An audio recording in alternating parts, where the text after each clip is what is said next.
so na to kawai abin da za a yi tun da dai abin ya zama haka wallahi ba abin da zai miki kan ni na ai ita ta san ni na gaske ne kin gani da kika ga hanci na a kallaci babban shi ba ma hancin kawai ya fi ka ga kujeru ni na angwa can gurin ake wallahi hancin kawai ya fi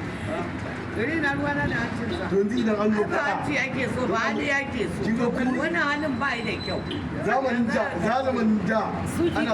wanda za su faɗa irin kirgani su fara faɗa da wani ɗan mata na rabu da su Allah dai ubangiji ya ƙara arziki gane da karabu da su kai ma kaya da kwallon mangwara ka huta da ba fa ya rabu suna da kuwa sai saboda shi saboda ya yi kasa ba a ba ni ba na ce ta sanya nake jinkin zama rayuwa wata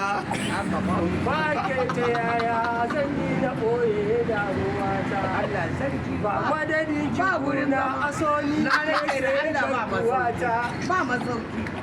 matsalar ka hada takarar nema da mawaki wallahi talla ba yanzu ya wake ki ya wake kansa dai ya wake kansa ke aminta ki zo mu zauna ba masauki ba space inna lillahi wa inna ilaihi raji'un space wallahi sauran kwana nawa shiga itikafi sauran kwana sha tahajjud zan yi akan wannan biya kwana goma nan a masallaci zan yi fila ya Allah ya Allah da wahala madan aka fara shi ba a kani saboda masoyan da suke gudun masoyan da suke cikin kani gabanta da bayanta na baiwar Allah nan suna da yawa ai ba ka zo na lafiya wallahi ba za ka kwana lafiya ba